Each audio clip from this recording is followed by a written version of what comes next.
আসসালামু আলাইকুম everyone, welcome back to my channel Manha কিচেনে। আমি মানহা। আপনারা সবাই কেমন আছেন? আশা করি আল্লাহর রহমতে সবাই অনেক অনেক ভালো আছেন।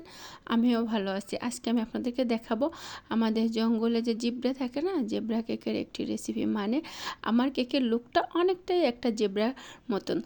এত সুন্দর একটি কেকের ডেকোরেশন দেখতে হলে সম্পূর্ণ ভিডিওটি আমার সাথে থাকতে হবে। আর এই কেকটি ছিল একটি 1 পাউন্ড চকলেট কেক। কেকের বেসটা আমি বানিয়ে নিয়েছিলাম আগে, তার ভিডিও আর আমি আপনাদেরকে দেখালাম না।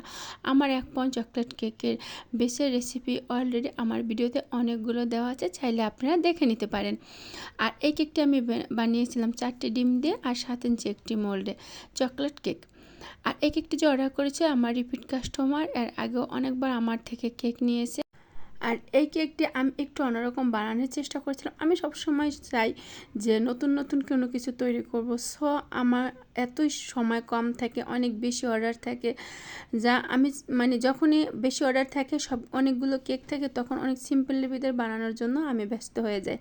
আর আমি তো চাকরি করি, সময় পাই না। আর একটা কেকের সুন্দর করে একটু নিউ করে বা নতুন কোনো কিছু করার জন্য কিন্তু হাতে সময় নিয়ে করতে হয়। সো আমি তো সারাদিনই বিজি থাকি, আমার কেকের বেশি বেশি অর্ডার থাকে, তারপরে আমি চাকরি করি, সব মিলিয়ে জিলেই আমি নিউ ডিজাইন করতে গেলেও মানে মন চাইলেও করতে পারি না। তবে আমি যদি সময় পাই এরপর থেকে অনেক সুন্দর সুন্দর নিউ ডিজাইন আপনাদের কাছে শেয়ার করব। আর আজকের কেকটা ছিল একটা জেব্রা কেক। আমার ইচ্ছে হয়েছিল অনেক একটা জেব্রা কেক তৈরি করা। আমি এর আগেও এরকম ডিজাইনে অনেক কেক বানিয়েছি, কিন্তু সো এইটার মতন আমি কখনোই বানাইনি। আর কেকটা শুধু জেব্রা ছিল না, অনেক ইয়ামি ছিল। কাস্টমার নিয়ে খাওয়ার পরে আমাকে টাকা দিয়েছে আর বলছে যে কেকটা এতটা মজা ছিল, সবাই আপনার অনেক বেশি প্রশংসা করছে। আর কেকটা একটু চকলেট সব কিছু আমি বেশি দিয়েছিলাম। সো বলেছিল একটু চকলেট সব কিছু বেশি থাকবে, মানে একদম চকলেট চকলেট একটা ভাব থাকবে। তাই আমি চেয়েছিলাম সেরকমই করার জন্য। আর ক্রিমটা আমি হালকা একটু মাত্র চকলেট ইমোশন দিয়ে এই কালারটা এনেছিলাম। মানে ক্রিমটা কিন্তু আমি একদম চকলেট কালারে আনিনি, কারণ এরকম হালকা ক্রিমের কেকগুলো দেখতে অনেক সুন্দর লাগে। আর এই ক্রিমের কালারটা আমার কাছে পার্সোনালি অনেক বেশি ভালো লাগে। আর ক্রিমটাও খুব সুন্দরভাবে সেট হয়েছিল। আর এটা ছিল ভিভো রেড ক্রিম। আমার কাছে মনে হয় পারফেক্ট হলো ভিভো রেড এইবার ক্রিম। আর টপিক্যাল ক্রিম আমি ব্যবহার করি। আমি সবসময় ক্রিম আমার কাস্টমারের ডিমান্ড অনুযায়ী ব্যবহার করি। তবে ক্রিমের একটা ইয়েমি টেস্ট আনার জন্য এখানে পাউডার দুধ মানে গুঁড়া দুধটা ব্যবহার করলে আপনি অনেক সুন্দর একটা ক্রিমের টেস্ট পাবেন। সাথে একটু চকলেট গানাশ ব্যবহার করতে পারেন। আমি চকলেট গানাশটা বেশি ব্যবহার করি না, শুধু চকলেট কেকে ব্যবহার করি। আর বেশিটা আমি পাউডার দুধটা ব্যবহার করি। আর আমি ডিপ্লোমা যে দুধটা আছে ওই দুধটা বেশি ক্রিমের ভিতরে ব্যবহার করি, তাহলে ক্রিমের টেস্ট অনেক বেশি ভালো লাগে আর ক্রিমটা খুব সুন্দরভাবে সেট হয়। তারপরে আমি একটা স্কাবার দিয়ে সুন্দরভাবে ডিজাইন করে নিলাম। আর একটা কথা তো সবসময় বলি, কেকের বেস্ট বা ফাইনাল লুক হলো কেকের ফিনিশিং। আপনার কেকের ফিনিশিং যদি ভালো না হয়, কখনোই আপনার কেক দেখতে ভালো লাগবে না। আপনার যখন পেজ বা ইউটিউব চ্যানেল বলেন, সপ্তাহে যখন আপনার কাস্টমার দেখবে, তখন সে কিন্তু আপনার আগে অন্য অন্য পেজের থেকে যদি আপনার কেকের ফিনিশিংটা বেশি সুন্দর দেখে, তাহলে কিন্তু ওই কাস্টমার আপনার দিকে ঝুঁকে দেবে বেশি। কারণ কেকের ফিনিশিংটা এতটাই মানে একটা ইম্পর্টেন্ট, যা আপনাদেরকে বলে বোঝাতে পারবো না। কেকের ফিনিশিং সুন্দর হলে ওই কেকটা দেখতে যতটাই সুন্দর, ততটাই আপনার কাস্টমারের কাছে পপুলার হতে পারবেন।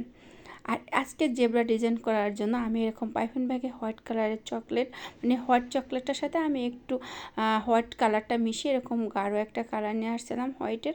তারপরে এটা হাত ঘুরিয়ে দিলাম, প্যান্ট ল্যাপটা ঘুরাইনি, কারণ আমার এই প্যান্ট ল্যাপটা বেশি ঘুরে না। সো এবার একটা কাঠি দিয়ে আমি এরকম মানে দাগ টেনে নেবো। আর একটু খেয়াল করবেন, এই দাগটা হবে একদম জেব্রার মতন, মানে একদম ফাঁকা ফাঁকা আমি দেবো না, খুব ছোট ছোট করে দেবো। মানে এরকম ফাঁকা ফাঁকা করে অনেক ডিজাইনে আমার মোবাইলে অলরেডি ভিডিও আপলোড করা আছে, তাই আমি আজকে একদম একটু অন্যরকম ডিজাইন করতে চেয়েছিলাম। সো করার পরে আমার কাছে সেই সুন্দর লাগতেছিল, ভিডিওতে না অতটা সুন্দর আসেনি। আমার এই ভিডিওটি ভালো লেগে থাকলে লাইক দিয়ে কন্টিনিউ করবেন। আমার চ্যানেলে যদি প্রথমবার কেউ ভিজিট করে থাকেন, অবশ্যই সাবস্ক্রাইব করে আমার সাথে থাকবেন। অল বাটনে ক্লিক করে রাখবেন, যাতে ভিডিও আপলোড করার সাথে সাথে আপনারা পেয়ে যান, আর আপনাদের সময় মতন আমার ভিডিওটি দেখে নিতে পারেন। আর যারা অলরেডি দুটো কাজ করে আমার সাথে আছেন, তাদেরকে মন থেকে জানে অসংখ্য ধন্যবাদ এবং অনেক অনেক শুভেচ্ছা এবং অভিনন্দন। এখানে আমি কয়েকটি চকলেট টফার বানিয়ে রেখেছিলাম, সেটা বসিয়ে দিলাম। আর বসানোর পরে আমি নিচে বোর্ডে নামটা লিখে দেবো। ওরা বলেছিল হ্যাপি বার্থডে মিম লিখতে।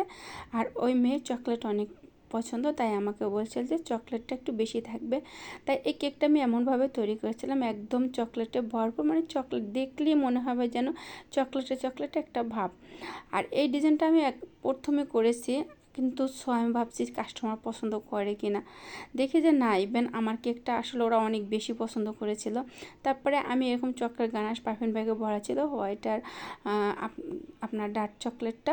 তারপরে আমি এরকম করে দিয়ে দিলাম, আর এটা দেওয়ার পরে আসলে একটা চকলেটি ভাব চলে আসছিলো। আর এরকম মানে যে কোনো কিছু, আমি যখন ডোনাট বানাই, ডোনাটে যখন এরকম চকলেটের দিই না, তখন না ডোনাটটা খেতে বেশি এমি হয়ে যায়। ঠিক তেমনই আজকে কেকটাও বেশি এমি হয়ে গেছে। মাশাআল্লাহ, আলহামদুলিল্লাহ, ফাইনালি আমি কেকের ডেকোরেশনটা শেষ করতে পেরেছি। আর কাস্টমার অনেক বেশি পছন্দ করেছিল। সবাই ভালো থাকবেন, সুস্থ থাকবেন, আল্লাহ হাফেজ।